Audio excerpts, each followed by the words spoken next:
ओम नमो भगवते वासुदेवाय। ओम नमो भगवते वासुदेवाय। ओम नमो भगवते वासुदेवाय। यः स्वानुभावम् अखिलं श्रुतिसारमेकम् आध्यात्मदीपम् अतितीर्षितां तमोऽन्धम् संसारिणां करुणयः पुराणगुह्यम् तं व्याससूनम् उपयामि गुरुं मुनीनां। नारायणं नमस्कृत्य नरं चैव नरोत्तमं देवीं सरस्वतीं व्यासं ततो जयमुदीरये। श्रवणतां स्वखता कृष्ण पुण्यश्रवणकीर्तिनः हृदयन्तस्तो हि अभद्राणि विदुनोति सुहृत्सताम्। नष्टप्रायेषु भद्रेषु नित्यं भागवत सेवया भगवती उत्तम श्लोके भक्तिर्भवति नैष्टिकी। समता श्रद्धया नित्यं गृणतश्च स्वचेष्टितं कालेन नातिदीर्घेण भगवान् विशते हृदि। कृष्णाय वासुदेवाय देवकी नंदनाय च नंदगोपकुमाराय गोविंदाय नमो नमः। जय श्री कृष्ण चैतन्य प्रभु नित्यानंद श्री अद्वैत गदाधर श्रीवासादि गौर भक्त वृंद। हरे कृष्णा कृष्णा कृष्णा हरे हरे हरे राम राम राम हरे हरे। हरे कृष्णा कृष्णा कृष्णा हरे हरे हरे राम राम राम हरे हरे। हरे कृष्णा कृष्णा कृष्णा हरे हरे हरे राम राम राम हरे हरे। हरे कृष्ण। सभी भक्तों का स्वागत है प्रातःकालीन श्रीमद् भागवतम के सत्र में। हरे कृष्णा प्रभु जी, दंडवत प्रणाम। नाम हरे कृष्ण। हरे कृष्ण तो प्रभु जी, प्रणाम। कृपया सभी अपना म्यूट में ही रखें क्योंकि बड़ा डिस्टरबेंस हो जाता है जो चालू करता है। तो ठीक है, हम अभी जो है एट प्रेजेंट 18वें अध्याय में हैं, जिसमें परीक्षित महाराज जो है, जिन्होंने कलयुग को प्राण दान दे दिए थे, बचा लिए थे, उसको मृत्यु नहीं की थी, उसको मारा नहीं था। उसी में हमने कल जो श्लोक किया, कल कौन सा श्लोक किया था, किसी को याद है?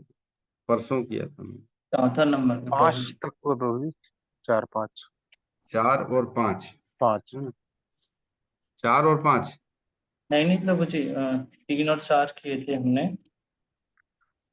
हाँ, 3 और 4 किए थे, राइट राइट, 3 और 4 किए। तो श्लोक 3 याद में कहते हैं, हाँ 3 में कहते हैं, तत्पश्चात अपने समस्त संगियों को छोड़कर राजा ने शिष्य रूप में श्रील व्यासदेव के पुत्र श्रील सुखदेव गोस्वामी की शरण ग्रहण की और इस प्रकार वे भगवान की वास्तविक स्थिति को समझ गए। तो इसमें श्लोक में बड़ा इंपॉर्टेंट लिखा था, विज्ञात अजित संस्थिति। उन्होंने क्या किया? कृष्ण के कार्यों को, कृष्ण को तत्व से समझ लिया था। किसने? परीक्षित महाराज। परीक्षित महाराज की इन शॉर्ट बता रहे थे हुआ क्या उनके साथ, है ना? क्या हुआ था? उन्होंने अंत काल में सब कुछ त्याग दिया था, पूरा राज्य, अपने संगियों को, अपने परिवार को, अपने सारे वैभव को, अपने राज्य के जो है सिंहासन को, सबको त्याग करके वो चले गए थे जंगलों में। और वहां पे उन्होंने सुखदेव गोस्वामी की शिष्यता ग्रहण करी थी और उनके थ्रू जो है ना, उन्होंने श्रीमद् भागवतम सुना और श्रीमद् भागवत को कृष्ण के तत्व का ज्ञान हो गया, है ना? ज्ञातः अजीत संस्थित, उनको विज्ञात, उनको ये नॉलेज हो गया कि कृष्ण कौन है ना? कृष्ण के जन्म और कर्म के बारे में वो जान पाए थे। तो ये बड़ा इम्पोर्टेंट है कि कृष्ण के जन्म कर्म को जानना।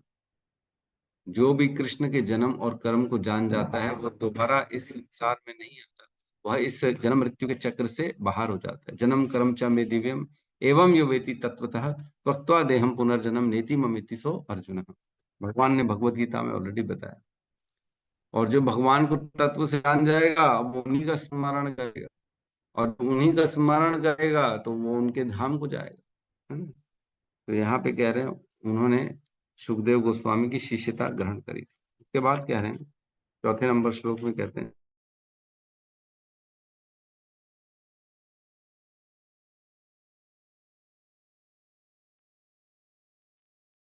नेटवर्क प्रॉब्लम है कुछ।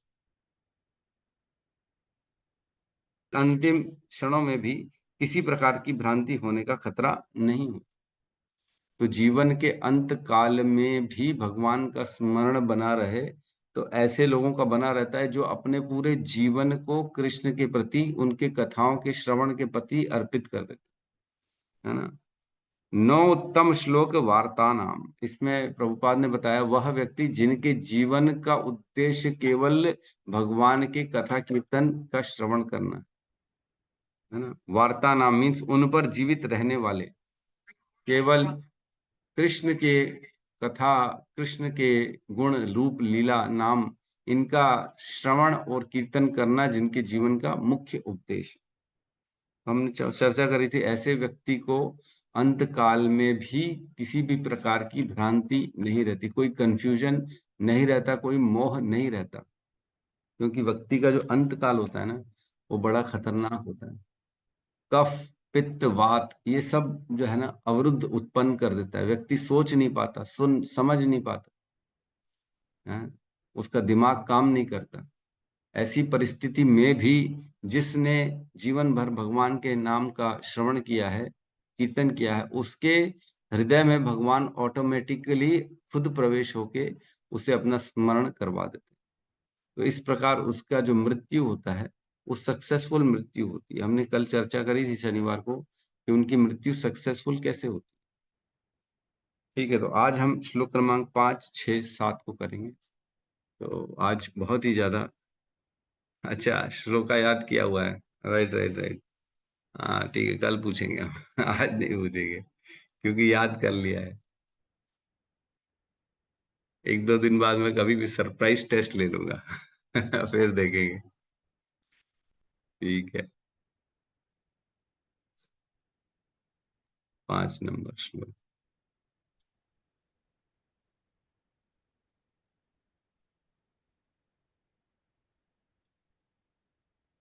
श्लोक क्रमांक 5 है। तावत का, एक मिनट सॉरी, तावत कलीन प्रभवेत तावती न प्रभवेत् प्रविष्टो अपि सर्वतः प्रविष्टो अपि सर्वतः सर्वथा यावदीतो महान् उव्याम् यावदीशो महानुर्व्याम् अभिमन्यव एकराट् एकराट् तावत्कलीन प्रभेत् तावत्कीर्न प्रभेत् प्रविष्टः अपि इह सर्वथा प्रविष्टो अपि सर्वतः यावत् ईशा महान् उर्व्याम् यावदीशो महानुर्व्याम् अभिमन्यव एकराट् अभिमन्यव एकराट् तावत्कलीन प्रभवेत्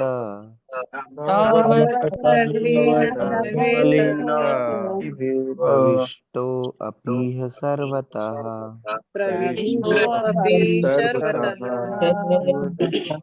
यावदीशो महानुर्व्याम्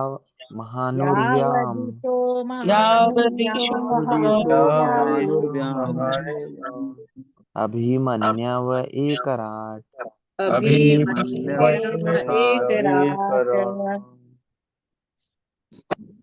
तावत्कलीन प्रभवेत् कलीन प्रभवेत् प्रविष्टो अपीह सर्वतः प्रविष्टो अपीह सर्वतः यावदीशो महानुर्व्याम् महानुर्व्याम् अभिमन्यव एकराट् जब तक अभिमन्यु का महान शक्तिशाली पुत्र संसार का सम्राट बना हुआ है, तब तक कली के पनपने की कोई गुंजाइश नहीं है। ओम अज्ञान तिमिरंधस्य ज्ञानांजन शलाकया चक्षुरुन्मिलितं येन तस्मै श्रीगुरुवे नमः। श्रीचैतन्यमनोभीष्टं स्थापितं येन भूतले स्वयं रूपः कदा मह्यं ददाति स्वपदान्तिकम्। वन्देऽहं श्रीगुरु श्रीयुतपदकमलं श्रीगुरून् वैष्णवांश्च श्रीरूपं सागरजातं सहगण रघुनाथान्वितं तं सजीवं साद्वैतं सावधूतं परिजनसहितं कृष्ण चैतन्य देवं श्री राधा कृष्ण पादान् सहगण ललिता श्री विशाखान्वितांश्च। हे कृष्ण करुणा सिंधु दीनबंधु जगतपते गोपेश गोपिका कांता राधा कांत नमस्तुते। तप्त कांचन गौरांगी राधे वृंदावनेश्वरी वृषभानुसुते देवी प्रणमामि हरिप्रिये। वाञ्छाकल्पतरुभ्यश्च कृपा सिन्धुभ्य एव च पतितानां पावनेभ्यो वैष्णवेभ्यो नमो विष्णुपादाय कृष्णपृष्ठाय भूतले श्रीमते भक्तिवेदांत स्वामीति नामिने। नमस्ते सारस्वते देवे गौरवाणी प्रचारिणे निर्विशेष शून्यवादी पाश्चात्य देशतारिणे। जय श्री कृष्ण चैतन्य प्रभु नित्यानंद श्री अद्वैत गदाधर श्रीवासादि गौर भक्त वृंद। हरे कृष्णा कृष्णा कृष्णा हरे हरे हरे राम हरे कृष्ण। तो इस श्लोक में कह रहे हैं तावत कलीन न प्रभवेत। तावत मीन्स जब तक, तब तक, है ना, तब तक, कब तक, तब तक कली न प्रभवेत, तब तक कली अपना प्रभाव नहीं दिखा पाया। तावत कलीन न प्रभवेत, तब तक कली ने अपना प्रभाव नहीं दिखाया। कब तक, आगे बताएंगे कब तक। यहाँ कह रहे हैं तब तक कली ने प्रभाव नहीं दिखा पाया। प्रविष्टो अभी सर्वथा, यद्यपि वो हर कहीं पूरे पृथ्वी में, मतलब यहाँ प्रवेश कर चुका था। यद्यपि पूर्ण रूप से वह हर कहीं प्रवेश पा चुका था, सर्वतः, क्योंकि परीक्षित महाराज ने उसको रहने के लिए स्थान दिया था, इसलिए प्रवेश पा चुका था पृथ्वी में। और उसको जहां जहां चारों स्थान दिए थे पूरी पृथ्वी में, उन चारों स्थानों पे वो सर्वतः हर कहीं प्रवेश कर चुका था। यावद ईशो महान अव्या, यावद ईशो महान उव्याम, जब तक महान राजा वह, जब तक, पहले वाला जो है ना, तब, कब तक, जो तावत कालीन था ना, तब तक, है ना, पहले में तब तक वो प्रभाव नहीं दिखा पाया। फिर आंसर है यावत ईशो महान और व्याम, जब तक महान राजा परीक्षित वहां पे थे। मतलब कलयुग ने प्रवेश यद्यपि पा लिया था पूर्ण रूप से, लेकिन वह अपना प्रभाव नहीं दिखा पाया। कब तक नहीं दिखा पाया? जब तक परीक्षित महाराज, वो महान, जो महान राजा है परीक्षित महाराज, वो वहां पे व्याप्त थे, वह शक्तिशाली है। और वो कौन है? अभिमन्यव एक राट, अभिमन्यु के पुत्र हैं, जो पूरे पूरे सम्राट बने हुए, वो एक राट, वो एक ही हैं जो पूरे सम्राट बने हुए हैं। और उनकी इतनी शक्ति है, वो परीक्षित महाराज इतने धर्मपरायण हैं कि जब तक परीक्षित महाराज थे तब तक कलयुग यद्यपि प्रवेश कर चुका था कलयुग, लेकिन फिर भी अपना प्रभाव प्रकट नहीं कर पा रहा। तो यहाँ पे पिछले श्लोक में एक्चुअल में लिंक पिछले श्लोक से ये है कि पिछले श्लोक में कह रहे हैं परीक्षित महाराज इतने महान भक्त थे, तो वो जब अंत काल किसी का भी आता है ना, तो वो भ्रमित हो जाता है। लेकिन परीक्षित महाराज इतने महान थे कि वो पूरा जीवन उन्होंने धर्म परायण थे, तो उनका डिस्टर्ब होने का उनका कोई है ही नहीं, मतलब कहीं से भी कोई प्रॉब्लम ही नहीं कि वो अंत काल में अपने आप को जो है ना कहीं और भ्रमित कर दे, मोह में डाल दे। तो जब तक परीक्षित महाराज थे तब तक कलयुग यद्यपि था, लेकिन प्रवेश नहीं कर पाया, प्रभाव नहीं दिखा पाया, है ना। तो इसमें बहुत ज्यादा डिस्कशन नहीं।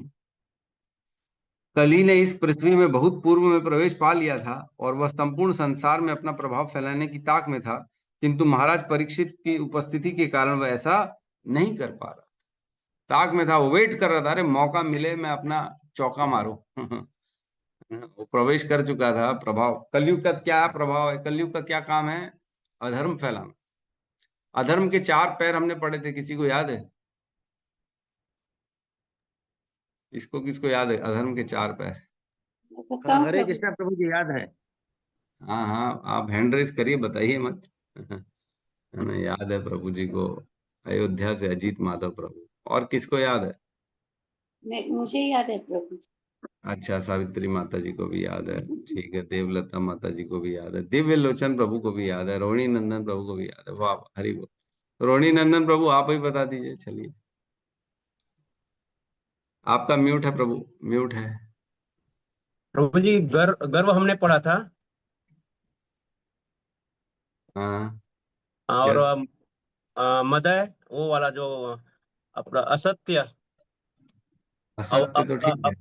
और अवैध संग। हाँ, और मदय, ठीक है, 4 हाँ, बता दिया ये प्रभु प्रभु जी जी ने। हमारा तो अच्छा याद आया प्रभु जी। ये हमारा जो है ना, जो प्रभुपाद ने 4 नियम दिए हैं ना, यही है जो। नहीं नहीं, नहीं नहीं, अधर्म के 4 पैर अलग हैं, और प्रभुपाद के नियम जो है ना वो ठीक है, अच्छा वो सर। धर्म को फॉलो करने के लिए ही है, लेकिन वो हम्म। अलग अलग है। तो अधर्म प्रभु के जी 4 पैर हमने पढ़ा था, स्मय, स्मय, संग, मदय और असत्य। ये सत्य। 4 हमने पढ़े थे, है ना?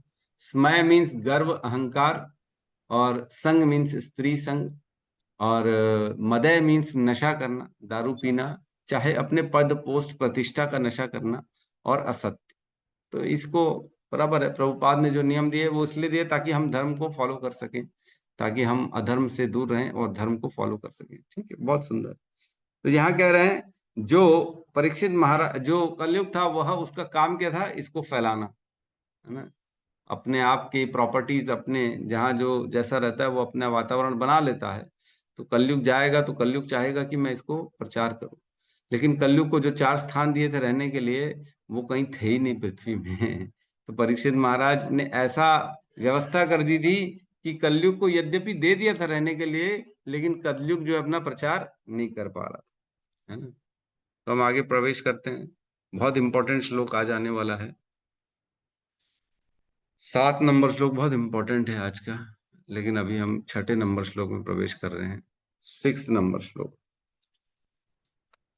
क्लियर है? जी प्रभु जी। यस्मिन् अहनि यर्हेव यस्मिन् अहनि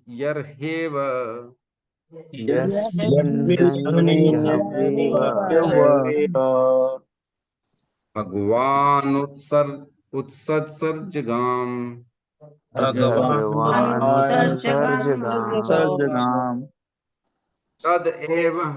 तद एव इह अनुवृत्तोऽस्व तद एव इह अनुवृत्तसो तदैवेहानुवृत्तसः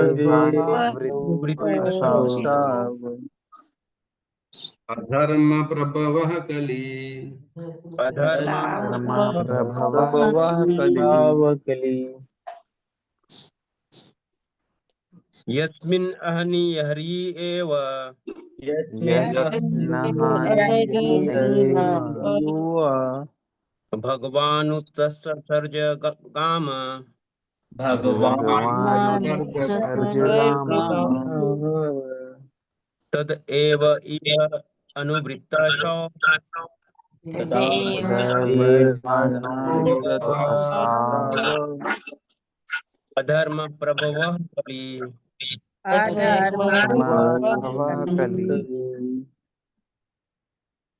यस्मिन् यस्मिन् अहनि अहनि युवा भगवान उत्सर्जगाम भगवान् सर्जगाम तदैवेहानुवृत्तो सा तदैव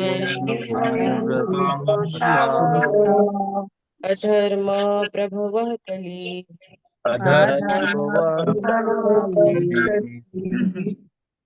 अनुवाद। जिस दिन तथा जिस क्षण भगवान श्री कृष्ण ने इस पृथ्वी को छोड़ा, उसी समय समस्त अधार्मिक कृत्यों को बढ़ावा देने वाला कली इस संसार में आ गया, है ना? तो बर्थ डेट बता रहे कलयुग की। कलयुग किस डेट में इस संसार में आया, है ना? तो बर्थ डेट कब है? जब कृष्ण का आविर्भाव हो गया, उस दिन जो है कलयुग का बर्थडे हुआ यहाँ पे, उसी दिन कलयुग आया यहाँ पे इस पृथ्वी में, है ना?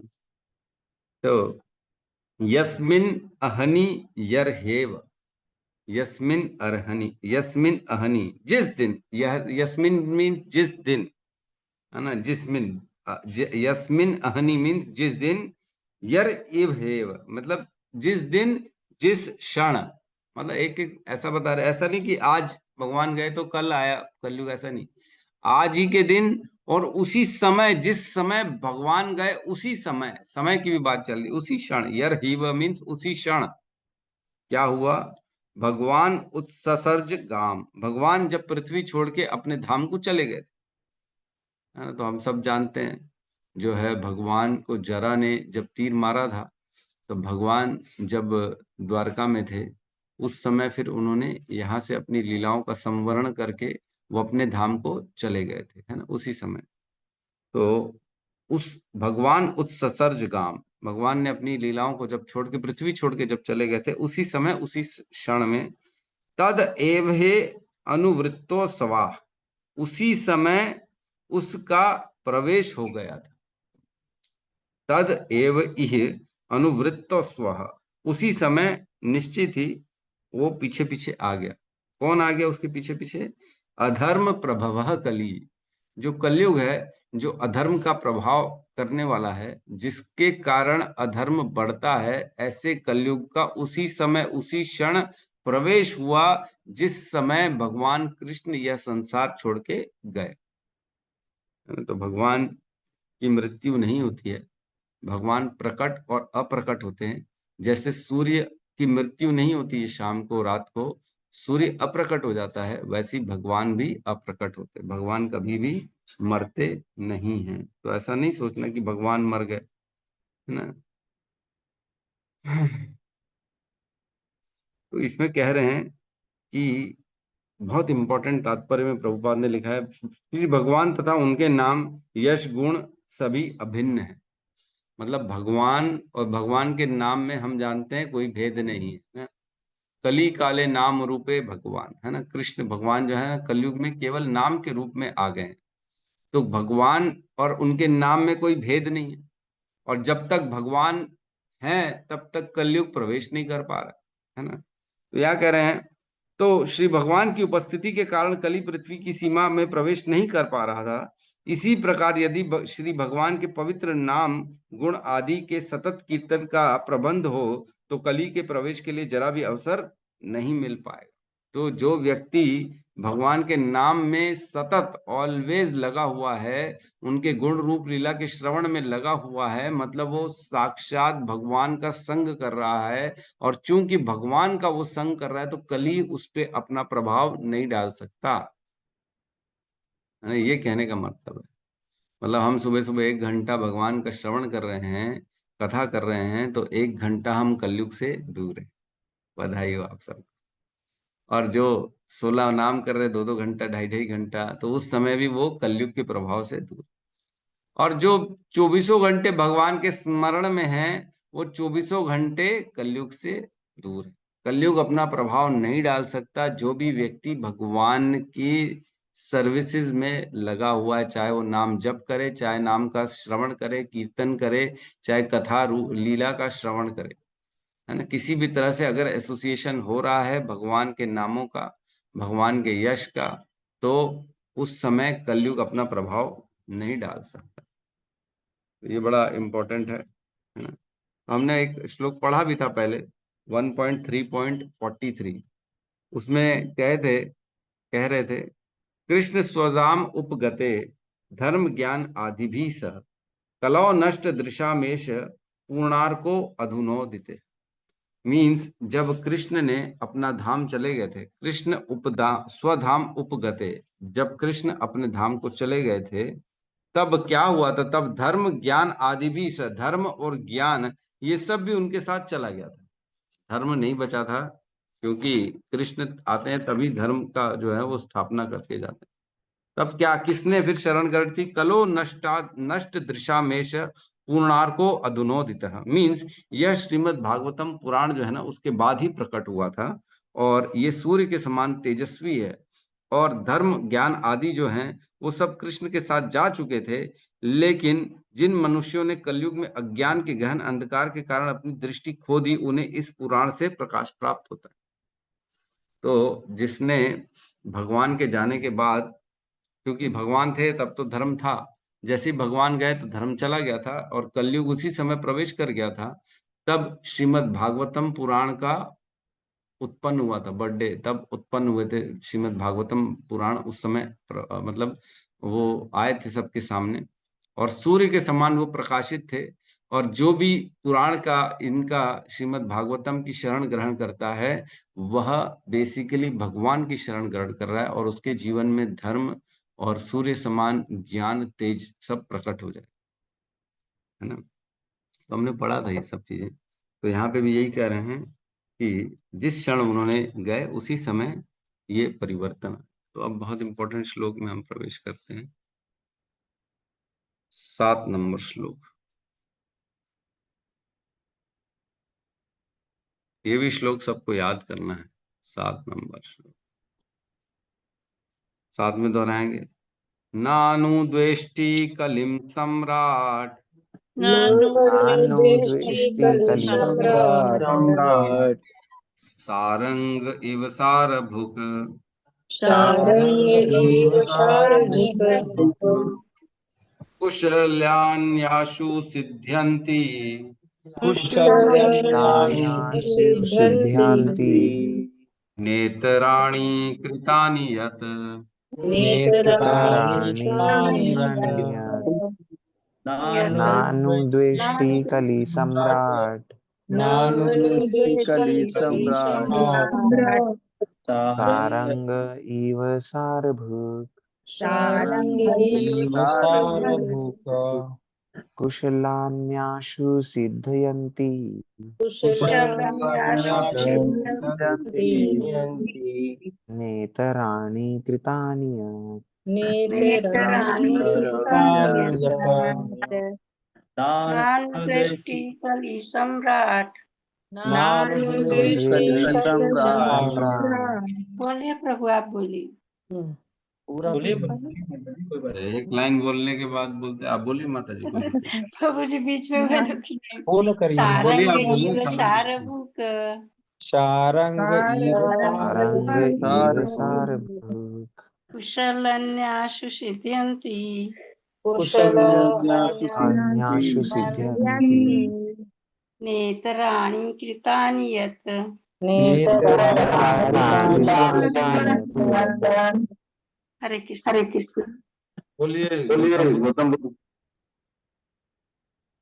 नानु सम्राट नानु द्वेष्टि कलि नानु सम्राट सारंग इव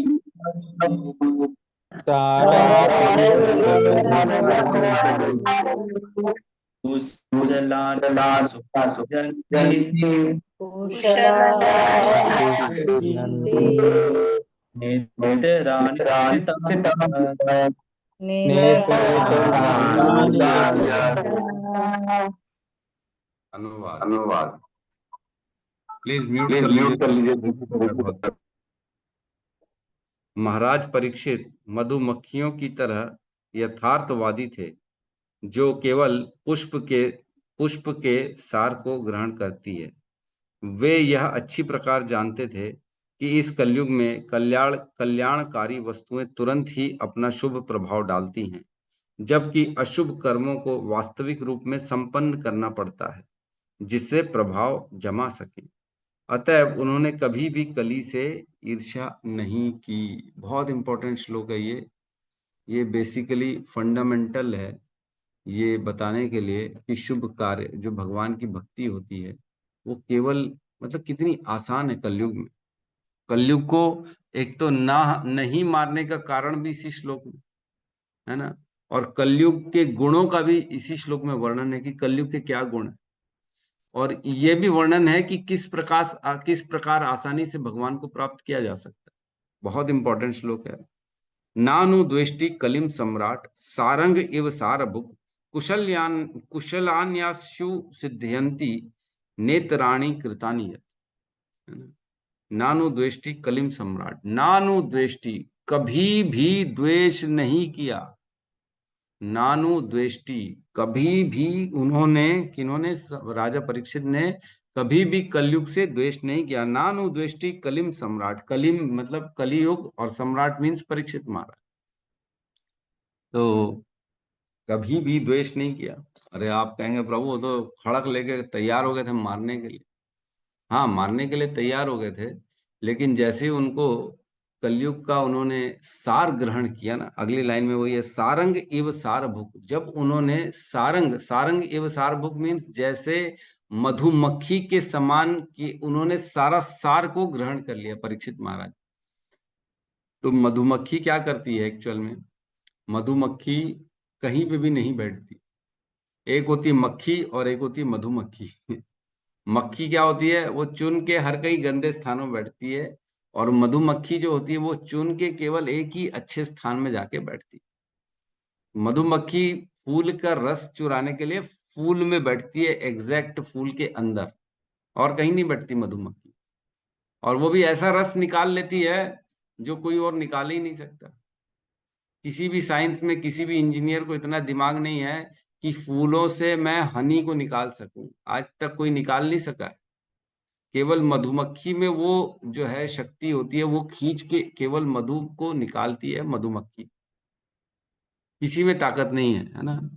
अगर हम फूल दे दें और साइंस इंजीनियरों को दे दें कि इसमें से आप हनी बना दो, तो कभी नहीं बना पाएगा वो, क्योंकि उसको इतना शक्ति नहीं है उसमें।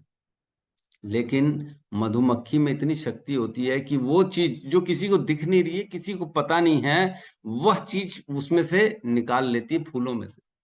यद्यपि पौधे में पत्ते भी होते हैं, डंडियां भी होती हैं, कांटे भी होते हैं, पत्तियां भी होती हैं, बहुत कुछ होता है, लेकिन मधुमक्खी केवल और केवल वहीं जाके बैठती है जहां से वो मधु को निकाल सके, और कहीं नहीं बैठती मधुमक्खी। और एक होती मक्खी जो जहां सबसे ज्यादा गंदा होगा वहीं जाके बैठेगी।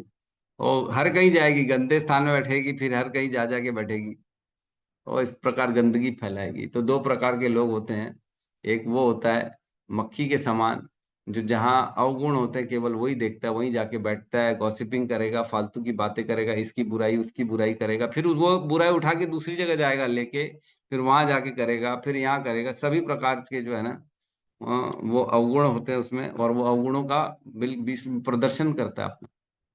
और एक ऐसा व्यक्ति होता है जो जितना भी किसी में अवगुण हो, लेकिन वो गुणों का दर्शन करता है। यद्यपि किसी व्यक्ति में 50 अवगुण हैं, लेकिन अगर एक गुण है तो वह गुण को देखेगा, अरे बाप रे कितना बड़ा गुण है इसके अंदर। तो यहाँ पे कह रहे हैं परीक्षित महाराज क्या हैं? सारंग इव सारभुक, वो मधुमक्खी के समान केवल सार को ग्रहण करने वाले व्यक्ति हैं।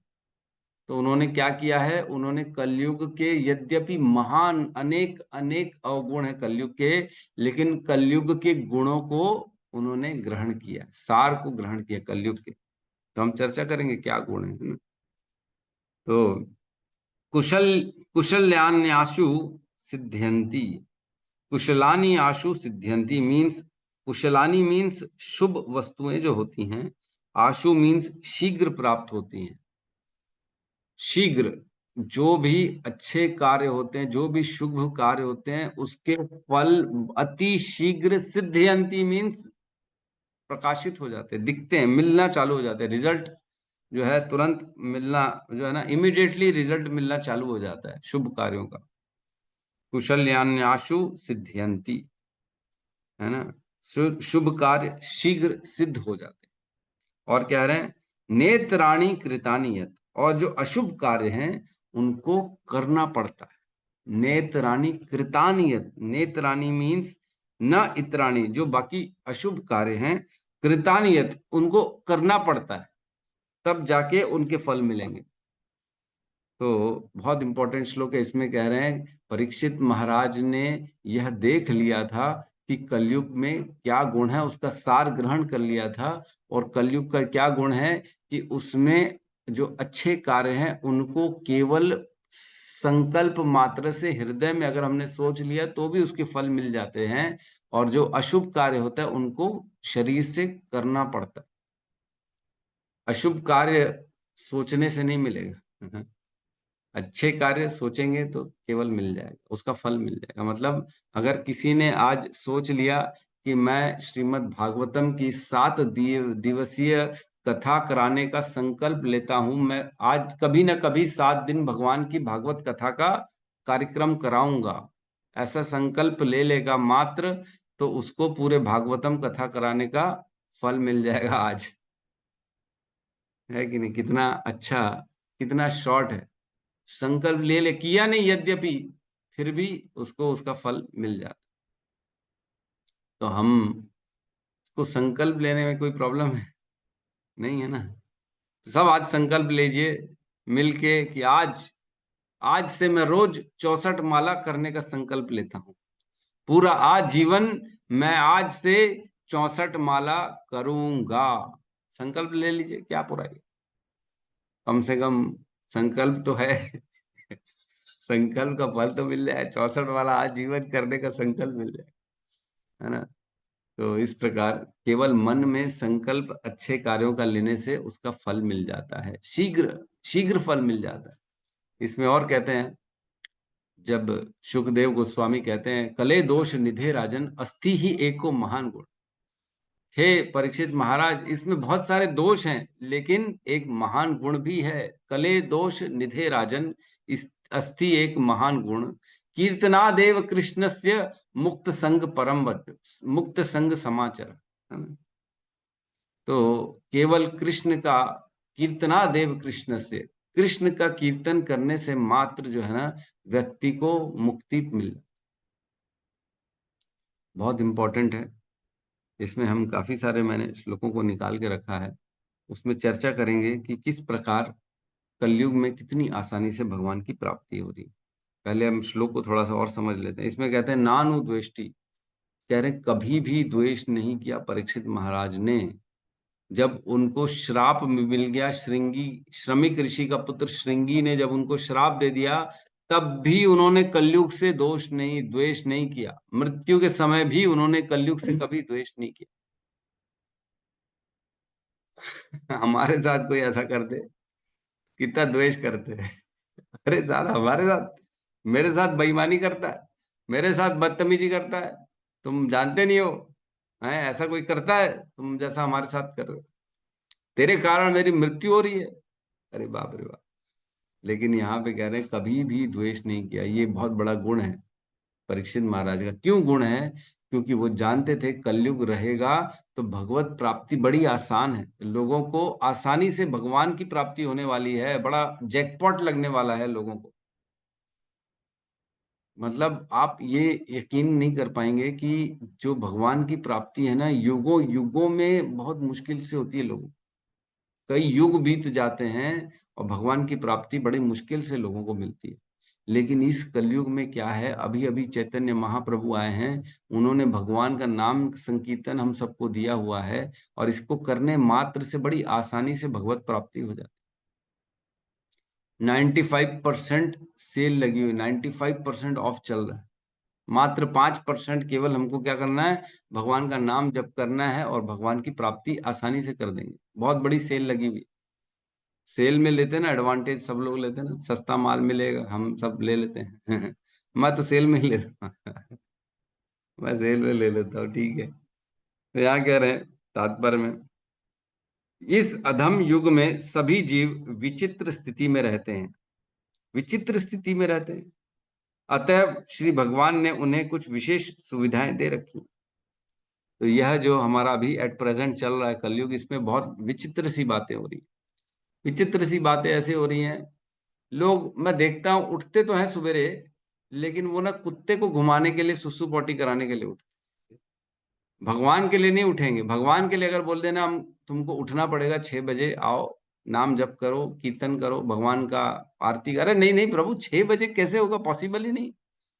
और बोलोगे कुत्ता पालोगे और 5 बजे उसको सुसु पोटी कराने ले जाना है तो करा लेंगे, हाँ हाँ करा लेंगे, हम करा लेंगे, ठीक है। तो विचित्र है कि नहीं?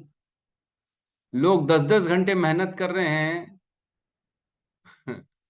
कल सुन रहा था मैं, एक पति है और एक पत्नी है, पत्नी अलग जॉब कर रही है, पति अलग जॉब कर रहा है। पति कहीं और शहर में है, पत्नी कहीं और शहर में है, और दोनों जॉब कर रहे हैं और दोनों साथ में रह रहे हैं, मतलब साथ में इन द सेंस पति पत्नी के रूप में है। तो ये क्या विचित्र नहीं है कि जीवन काहे के लिए मिला है तुमको? अलग अलग रहने के लिए।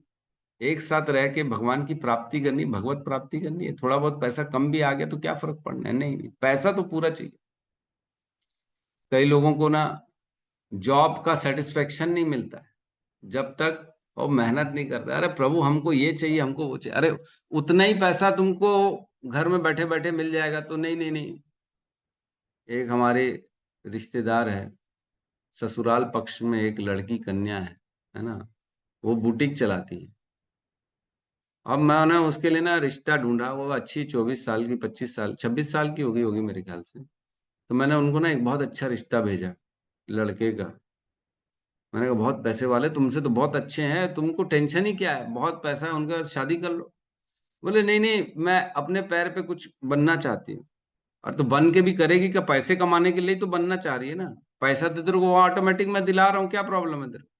नहीं नहीं नहीं नहीं, मेरे को जॉब सेटिस्फेक्शन नहीं मिलेगा, मैं ऐसे ही कैसे किसी के पैसे में बैठ। अरे विचित्र स्थिति है कि नहीं? तुम जबरदस्ती स्ट्रगल करना चाहते हो, तुम जबरदस्ती मेहनत करना चाहते हो, और वहां पे रेडीमेड वो चीज मिल रही है, फिर भी नहीं नहीं नहीं चाहिए हमको, नहीं नहीं करना। अच्छा मत करो, हमको क्या करना? मतलब बड़ी विचित्र स्थिति है। अरे मैंने तू जितना कमाती है, जितना तू साल भर कमाएगी, उतना तो वो तेरे को 4 दिन में 5 दिन में दे देगा, इतना पैसा वहां। फिर भी नहीं करूंगी, बोलती नहीं मेरे को तो अपना जॉब करना है, अपना कुछ करना है। ठीक है कर लो। तो विचित्र स्थिति है लोगों की यहाँ पे इस कलयुग में। उनको समझ में नहीं आता कि उनको करना क्या है। यही नहीं मालूम, उनकी धारणाएं उनके बेसिकली फंडामेंटल ही क्लियर नहीं है कि करना क्या है। कोई कुछ कर रहा है, कोई कुछ कर रहा है। विचित्र स्थिति है। तो ऐसे विचित्र युग में भगवान ने क्या किया है, हमको विशेष सुविधाएं प्रदान कर दी है कलयुग। अभी जो समय चल रहा है ना, वह कह रहे हैं गोल्डन एरा चल रहा है अभी। जब से चैतन्य महाप्रभु आए हैं, उन्होंने आके, जैसे प्रधानमंत्री कहीं जाता है, नरेंद्र मोदी किसी स्टेट में जाएगा तो क्या करेगा, कुछ ना कुछ उनको गिफ्ट करके आते हैं। आज हम नरेंद्र मोदी हमारे यहाँ पे आए तो उन्होंने एक बहुत बड़े विशाल फैक्ट्री का यहाँ पे नींव रख के गई, या आए इस प्रदेश में तो उन प्रदेश के वासियों को उन्होंने इतना इतना दिया ताकि उनका उद्धार हो। जो भी है, कोई बड़ा व्यक्ति आता है ना, तो उसका काम है कि मैं जाऊं तो कुछ ना कुछ उन लोगों को बांट के आऊं, है ना, फ्री में दे के आऊं। मेरे जाने का कुछ तो इम्पोर्टेंस होना चाहिए। तो वैसे ही चैतन्य महाप्रभु आए जब इस संसार में, तब उन्होंने नाम संकीर्तन दिया, और उन्होंने हमको इतना बड़ा आसान सा मार्ग प्रदान कर दिया भगवत प्राप्ति का। क्या क्या मार्ग है? हरे कृष्णा कृष्णा कृष्णा हरे हरे, हरे राम राम राम हरे। केवल नाम मात्र का कीर्तन करने से भगवान की प्राप्ति, इतना आसान है। विशेष सुविधाएं प्रदान की। अतः श्री भगवान की कृपा से जब तक जीव किसी पापी कार्य में वास्तव में करता नहीं है, तब तक उसे उस कर्म का भागी नहीं होता। अन्य युगों में पापी कर्म का विचार करने से ही मनुष्य कर्म फल का भागी बन जाता था। कितना इंपॉर्टेंट सोचो, पाप का विचार करने से ही मात्र अगर पाप का फल मिलना चालू हो जाए तो क्या होगा? फिर तो सब सोच लो अपने अंदर हृदय में कितने सुविचार आते हैं। सबको आते कि नहीं आते? सोचो केवल विचार का अगर हमको फल मिल जाता तो क्या हाल होता है। सब नर्क में पड़े रहते हैं, क्योंकि मन तो कंट्रोल में होता ही नहीं। ऐसे गंदे गंदे ऐसे विचार, महान महान विचार आते हैं जिसकी कोई सीमा नहीं है। कोई है ऐसा जो अपने विचारों को भी कंट्रोल कर सके? कल ही एक अनजान का फोन आया, मैं तो नहीं जानता हूँ, किसी का फोन आया मेरे पास, मुंबई से फोन आया था शायद। बोलते प्रभु, सीधा काम की बात बोले, प्रभु I want to ask one question. मैंने यस आस्क प्लीज। बोले मेरे अंदर ना बहुत सारे ऐसे विचार आ रहे हैं, क्या करना चाहिए? बड़े खराब विचार आ रहे हैं, उसको मैं कंट्रोल करूं कि आने दूं? मैंने कहा आप अगर माला कर रहे हैं तो आने दो, कोई दिक्कत नहीं। अगर आप भक्ति में नहीं है, माला नहीं कर रहे हैं, तो कोशिश करो अपने आप का विचारों को डाइवर्ट करने की, क्योंकि विचार तो हमेशा आएंगे ही आएंगे। भक्त का काम है कि विचारों को भगवान के प्रति डाइवर्ट करने का काम होता है। तो उसने थोड़ी देर बात करी कुल मिला के, तो कहने का मतलब यह है कि विचारों पर कंट्रोल नहीं होता लोगों का, और विचार तो आते ही हैं। और अगर खराब विचार किसी के ऊपर आ रहे हैं तो अन्य युगों में उसका पूरा पाप का फल मिलता था। ये मानो कि आपने वह काम कर दिया। इतनी बड़ी बात है प्रभु। हम तो, और इस युग में क्या है, वह पाप को करना पड़ेगा तभी उसका फल मिलेगा, गंदे विचारों का फल नहीं है। लेकिन इसके विपरीत अगर अच्छा कुछ आध्यात्मिक हमने संकल्प कर लिया मात्र, तो संकल्प करने मात्र से उसका फल मिल जाता है। तो इस लाभ के लिए आगे, अच्छा इसमें आगे कहते हैं, इसके विपरीत इस युग में जीव को शुभ कार्य की चिंतन मात्र से ही उसका फल प्राप्त हो जाता है। मात्र सोचेगा तो आसानी से उसको फल प्राप्त हो जाएगा। और कह रहे हैं, इस लाभ के कारण कभी कभी बड़े बड़े मुनि कलयुग की जय मनाते हैं। वेदों में भी कहा गया है कि श्री भगवान की लीलाओं की चर्चा से मनुष्य कलयुग की सभी बुराइयों से छुटकारा पा सकता है। कलयुग में रहेंगे हम, लेकिन कलयुग से अनअफेक्टेड रहेंगे अगर हम कृष्ण की लीलाओं में अपने समय को देते हैं, कृष्ण की चर्चाओं में अपने आप को लगाते हैं। तो मैं कुछ ना पुराणों से, कुछ उपनिषदों से मैंने श्लोकों को निकाला है जिसमें कलयुग के गुणों का वर्णन है। तो एक ब्रह्म पुराण में श्लोक आता है, मैं केवल अनुवाद को बता रहा हूं। उसमें कह रहे हैं, हे ब्राह्मणों, कलयुग धन्य है जहां थोड़े ही क्लेश से महान फल की प्राप्ति होती है, तथा स्त्री और शूद्र भी धन्य है। इसके सिवा भी और भी सुनो, सतयुग में 10 वर्ष तक तपस्या, ब्रह्मचर्य और जप आदि की अनुष्ठान करने से जो फल मिलता है, वह त्रेता में 1 वर्ष, द्वापर में 1 मास तथा कलयुग में 1 दिन रात के ही अनुष्ठान से मिल जाता है। तो जो फल सतयुग में 10 वर्ष तक तपस्या करने से मिलता है, वही सेम फल 1 दिन में मिल जाएगा कलयुग में, अगर भगवान का नाम का जप करेंगे तो। बहुत बड़ी बात है ना। और क्या, इसलिए मैंने कलयुग को श्रेष्ठ बताया। सतयुग में ध्यान, त्रेता में यज्ञों द्वारा यजन और द्वापर में पूजन करने से मनुष्य जिस फल को पाता है, वही कलयुग में केशव का नाम कीर्तन करने मात्र से मिल जाता है। इस कलयुग में थोड़े से परिश्रम से ही मनुष्य को महान धर्म की प्राप्ति हो जाती है, इसलिए मैं कलयुग से अधिक संतुष्ट हूं। तो ये ऋषियों का संवाद, व्यास देव और ऋषियों का संवाद चल रहा है, जिसमें व्यास देव ऋषियों को बताते हैं कि कलयुग के गुण इतने महान महान गुण हैं, इसलिए मैं कलयुग से संतुष्ट हूं। चिंता मत करो, मैं द्वेष नहीं कर रहा हूं कलयुग। और क्या कह रहे हैं, स्कंद पुराण का श्लोक है, उसका अनुवाद पढ़ रहा हूं। हे राजन, उनका कथन था कि सतयुग में 1 वर्ष पर्यंत किए गए जिस कार्य से भगवान विष्णु प्रसन्न होते हैं, त्रेता में 1 मास से वही कार्य करने से, तथा द्वापर में 1 पक्ष वही कार्य करने से विष्णु संतुष्ट होते हैं। लेकिन कली काल में मात्र विष्णु स्मरण से उन सब से भी 10 गुना फल मिलता है। मात्र स्मरण करना है कलयुग में, है करना भी नहीं कार्य, मात्र स्मरण करना है, इसलिए और फल मिल जाता है उसका। कली काल में किया गया अल्प पुण्य भी तब करोड़ों गुना फल प्रदान कर देता है, जब कलयुग में मात्र भगवान का स्मरण कर। और कहते हैं, जिसके हृदय में, ये श्लोक है गरुड़ पुराण का, उसमें कहते हैं, जिसके हृदय में भगवान गोविंद विद्यमान है, उसके लिए कलयुग भी सतयुग ही है। इसके विपरीत जिसके हृदय में अच्युत भगवान गोविंद का वास नहीं है, उसके लिए तो सतयुग भी कलयुग ही है। मतलब आप अपने विचारों से, आप अपने कर्मों से अपने आसपास की स्थिति को बदल सकते हैं। आप सतयुग में हैं कि अपना कलयुग में हैं, ये डिपेंड करता है कि आप क्या कार्य करें। तो ये गरुड़ पुराण अध्याय 230 श्लोक क्रमांक 23-24 में ये कहा गया है, वर्णन है ना। और कह रहे हैं, जिसका चित्त आगे और पीछे चलते या तथा बैठते सदैव भगवान गोविंद में रमा हुआ है, वह व्यक्ति सदा ही कृतकृत्य है, मतलब धन्य है वह व्यक्ति। और आगे कह रहे हैं,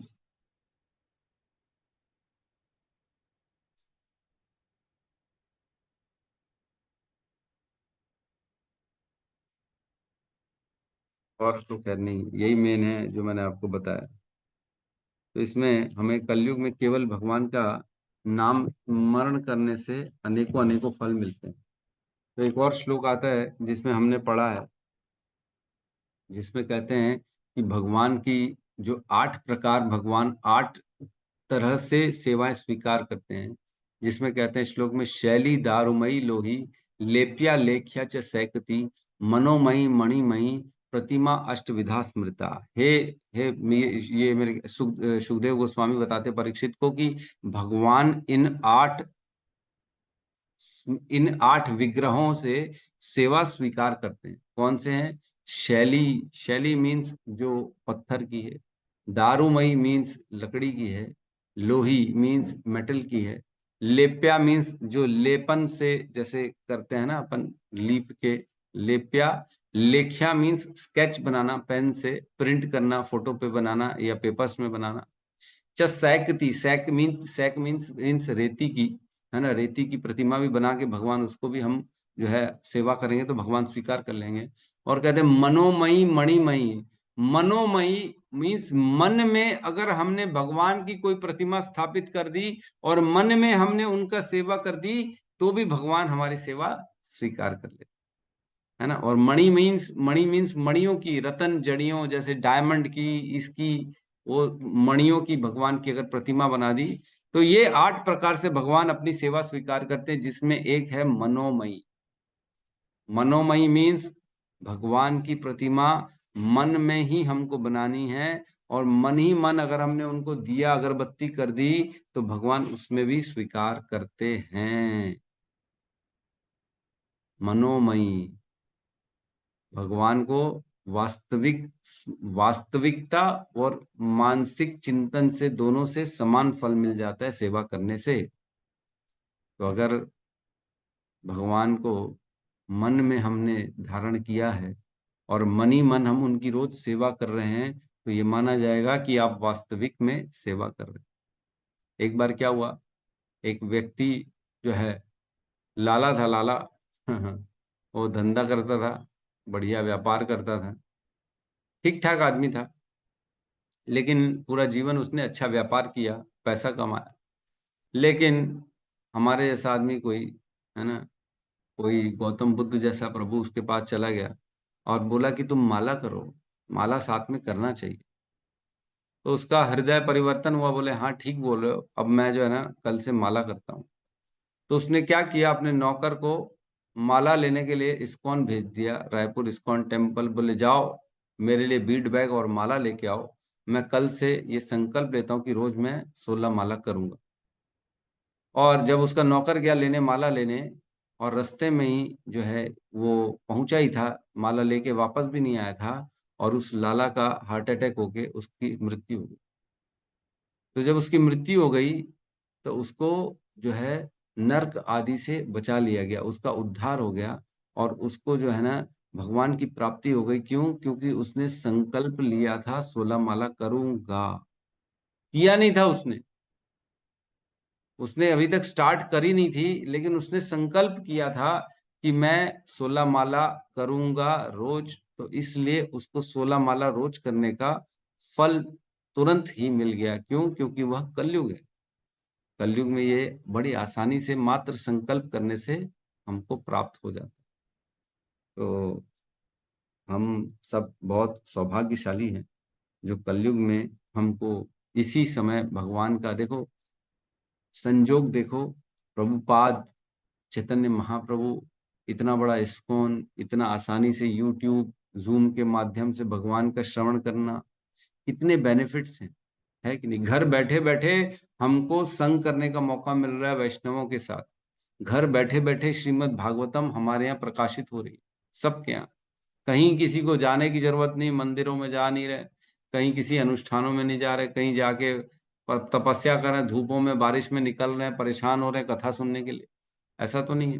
पहले तो ऐसा होता था ना, पहले ये सब यूट्यूब कहाँ था, आपको जाना पड़ता था, कथा होती थी तो पूरे गांव लोग बेचारे अपना घर बार छोड़ के आते थे कथा सुनने के लिए, कि श्रीमद् भागवतम के कथावाचक, इतने बड़े कथावाचक आए हैं तो हम सुन लें। बाद में कब सुनने को मिलेगा, कोई रिकॉर्डिंग्स तो होती नहीं थी उस समय, पहले की बात है। लेकिन आज की डेट में कितना आसान है, सबकी रिकॉर्डिंग पड़ी हुई है, आपको जब समय मिले, जिस समय कंफर्टेबल हो उस समय खोलो और उस समय उसको सुन लो। तो ये कलयुग का बहुत बड़ा बेनिफिट है, इसलिए परीक्षित महाराज ने कभी भी उससे द्वेष नहीं किया, क्योंकि बहुत आसान हो जाएगा भगवान की प्राप्ति, केवल नाम का श्रवण करना है और भगवान की प्राप्ति इजीली अवेलेबल है। तो कलयुग से द्वेष नहीं करना है, जैसे हमने परीक्षित महाराज ने हमको सिखाया, क्योंकि कलयुग में एक महान गुण है जो अन्य किसी युग में नहीं है। किसी भी युग में, सतयुग में, द्वापर में, त्रेता में, तीनों में केवल खराब चिंतन करने से हमको नरक आदि भेज दिया जाता है। तो हम सब जानते हैं हमारा मन कितना पवित्र है और कितने विचार आते हैं, चीजें जब सामने आती हैं तो हम सब जानते हैं, बोलने की जरूरत ही नहीं है। खुद अपने अंदर में खंगालेंगे तो पता पड़ जाएगा हम कितने साफ सुथरे हैं और हम कितने पवित्र हैं। तो हम उस पे नहीं जा रहे हैं, कहने का मतलब ये अपने आप को, लेकिन फिर भी भगवान ने डिस्काउंट दिया है, भगवत प्राप्ति चाहिए तो केवल संकल्प लें, तो अच्छा संकल्प लें। सभी मेरे को, मैं विनती कर रहा हूँ सभी जो है माताओं से, प्रभुओं से, कि संकल्प लें, करें ना करें बात अलग है, भगवान के चरणों में फूल अर्पित करें, संकल्प लें केवल कि मैं सारा पूरा हमारे राज्य का, छत्तीसगढ़ शासन में जितने फूल होते हैं वो सारे के सारे आज मैं संकल्प करता हूँ कि हे राधा राज बिहारी आपके चरणों में मेरी तरफ से समर्पित। तो केवल संकल्प करने से सोचो इतना बड़ा फल मिल जाए। केवल संकल्प करेंगे कि हे भगवान मैं आपकी सेवा में सब कुछ अपना सर्वस्व दे रहा हूँ, मेरा शरीर, मेरा मन, मेरी बुद्धि, सब कुछ आपके चरणों में अर्पित है, ये मैं संकल्प ले। फिर दे ना दे वो बात अलग है। तो इस प्रकार संकल्प लें, एकादशी का संकल्प लें, भगवान की प्रसन्नता के लिए संकल्प लें, भगवान के प्रचार के लिए संकल्प लें कि मैं संकल्प लेता हूँ हे भगवान मैं आजीवन आपके नाम और ज्ञान का प्रचार करूंगा। ठीक है, वो नहीं हो बात अलग है, लेकिन कम से कम संकल्प लें ताकि इस कलयुग का हम बेनिफिट उठा सकें। नॉलेज होगा तब हम बेनिफिट उठा पाएंगे, नॉलेज नहीं होगा तो बेनिफिट नहीं उठा पाएंगे। मालूम होता है, किसी को बोला जाता है ना प्रभु मैंने देखा नहीं है वो स्थान, मुझे लेके चलिए ना, आपने देखा हुआ है ना। यद्यपि जैसे हमारे अनिल प्रभु पूरे शहर में घूमते रहते हैं, तो कहीं किसी अच्छी ऐसी एकदम सीक्रेट जगह जाना है तो हमको इनको बोलना पड़ेगा प्रभु हमको लेके चलो ना, हमको नहीं मालूम है रास्ता। तो इनको मालूम है, ये हमको ले जा सकते हैं, वहां पे सस्ता माल दिलवा सकते हैं, हमको मालूम नहीं है वो जगह स्थान। तो उसी प्रकार कलयुग में जो गुण है, सस्ता माल, सुंदर माल, अच्छा माल कहाँ मिलेगा ये कोई बताएगा तब हमको पता पड़ जाएगा, और जब हमको पता पड़ेगा तब हमको उसको उपयोग करके तुरंत उसको यूज करना।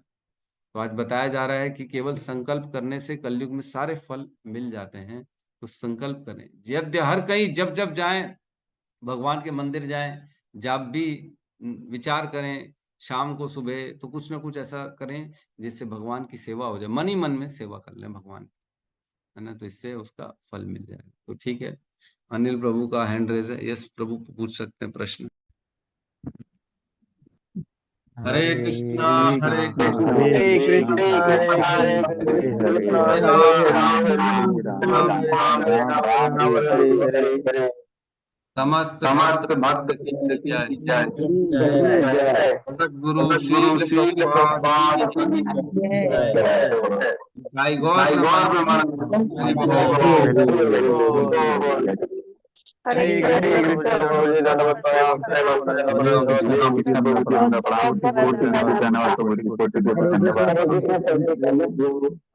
प्रणाम।